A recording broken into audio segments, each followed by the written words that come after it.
G'day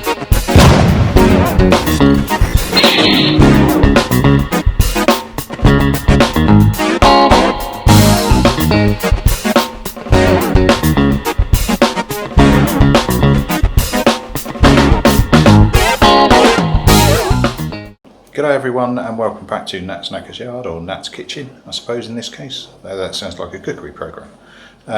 What we got in front here is RatBoy's tank, so the Fazer 600 that's been painted and looks really good from a distance. Looks a little bit less so up front, but actually the overall effect is bang on what I was after.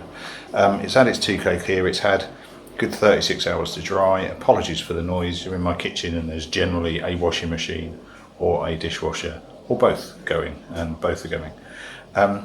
So what I'm going to do is, this is cured nicely now, it's got a good shine to it, it's got some orange peeling, and by that you can see the ripples of the reflection of one of my kids' pictures is a bit ripply, and actually the shadow from my finger, that is orange peeling. And it's predominantly from many things, but predominantly in this case temperature. So if you're in the UK, and particularly if you're a garden sprayer like myself, you don't really have a choice about these things, so you do what you can do. So what I'm going to do is take that down to a nice simple shine, but I just wanted to put the cap on as well to start with, just to see the overall effect, which is proper good. Right, stuff. What do you need, Nat?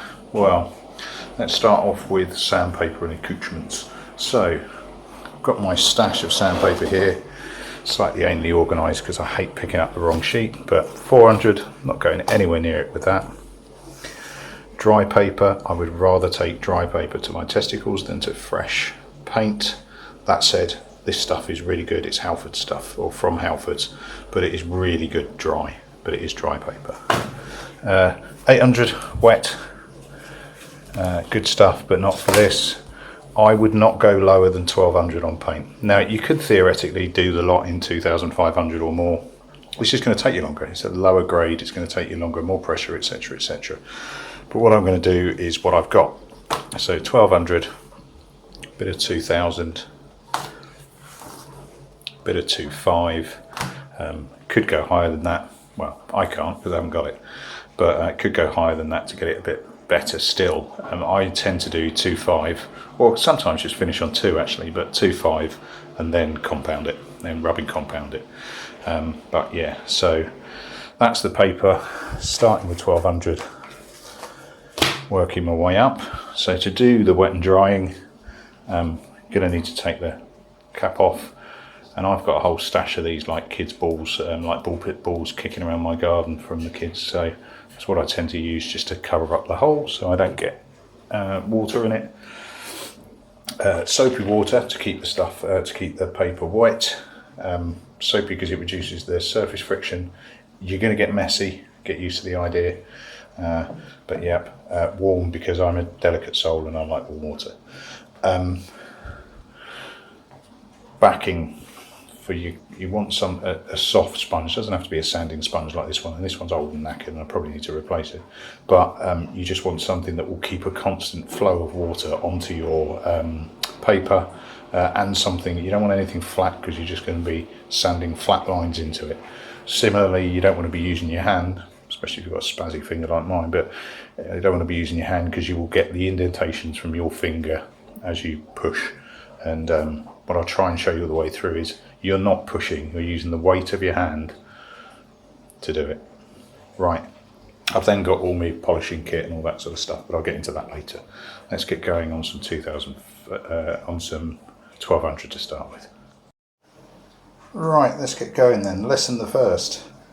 Get something to watch, get something to do. This takes time. The quality of your output is directly proportional to the amount of time spent. The more the better. Yeah, a bit like sex, it is possible to have a good quick job, but actually it's rare. You're better off putting the effort in. Right, so you're probably not going to hear over the dishwasher regrettably, but 1200 on fresh paint. It looks nice and shiny, it looks smooth. You can hear it isn't, let alone you can feel it. So this is, the weight of my fingers, I'm I'm not pushing down, I'm not leathering it in, because if I did, I mean this is good quality 2K paint, but I've still got, you know, mini ridges where I've got paint and where I've got different levels of paint and different types of paint. It's possible to get rid of that. I could have just carried on with another can of 2K and another can and another can, but you know, that stuff ain't cheap, and that's why pros use airbrushes. You can cover a lot more area a lot better. So what I'm doing is just more by feel than by vision. Just going around, weight in my hand, going for when the sound changes, and it zip, oh, you heard a zip zip then. When the sound changes, you get a bit of a zip across. Yeah. So no weight on it, just weight your hand and making sure you cover each bit.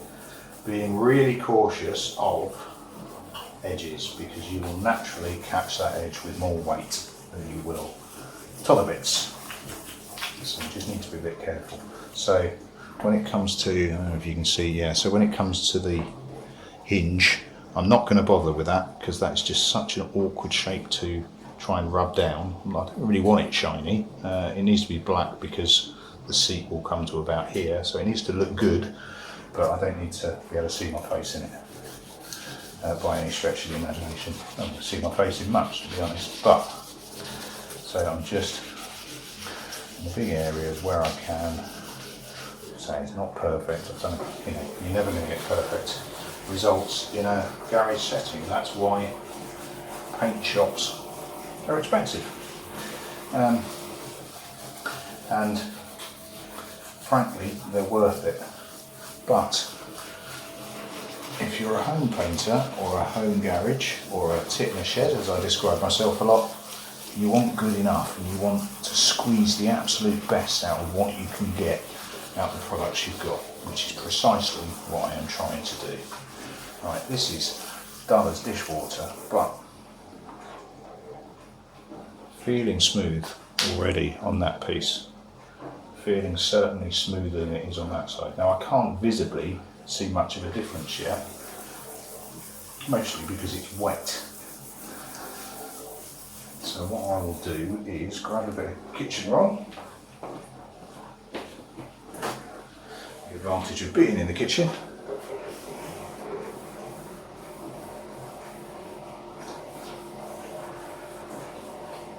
And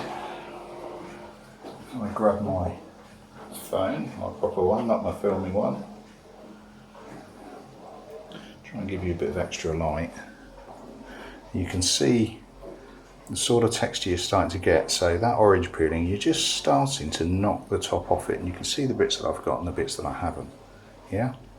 So I'm doing quite well there. There is a small ridge there anyway, so I want to be careful not to.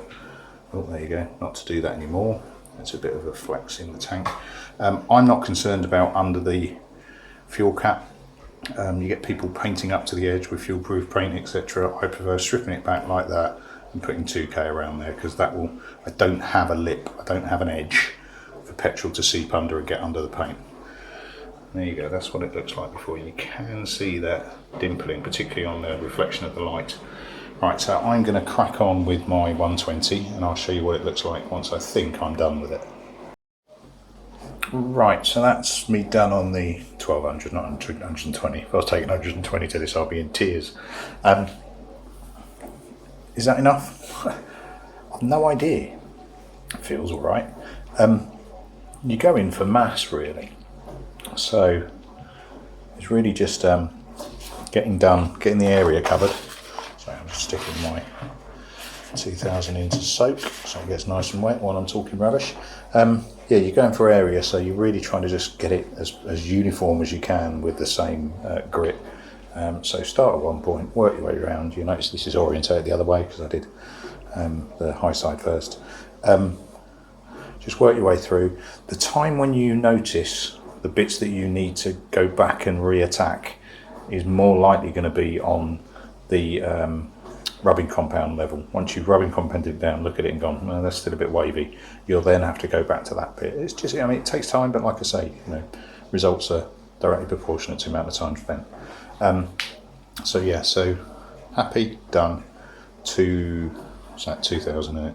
Yeah, 2000 grip. Right, so that's my 2.5 done, and as you can see, I've still got, there you go, trying to get the light, I've still got some orange peel in some places. Some places clear, like up the top there. Up here, it's beautiful. So, like I say, this thing takes time. I'm just going to go over it again and see how I go. Alright, so there we go, it's another pass over with what was it, 2002.5, and I'm there. So I've referred to this before as a bowling ball shine or sheen. Nice and flat, nice and matte, looking good. So it's not too bad. Right, so what's next? There is still little bits, I'm not entirely sure how much comes through the camera, still little bits left in, so break out the compound and give it a compounding over.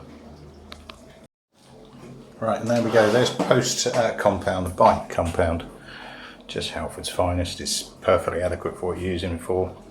And now I've got that lovely uniform sheen that I refer to as bowling ball sheen.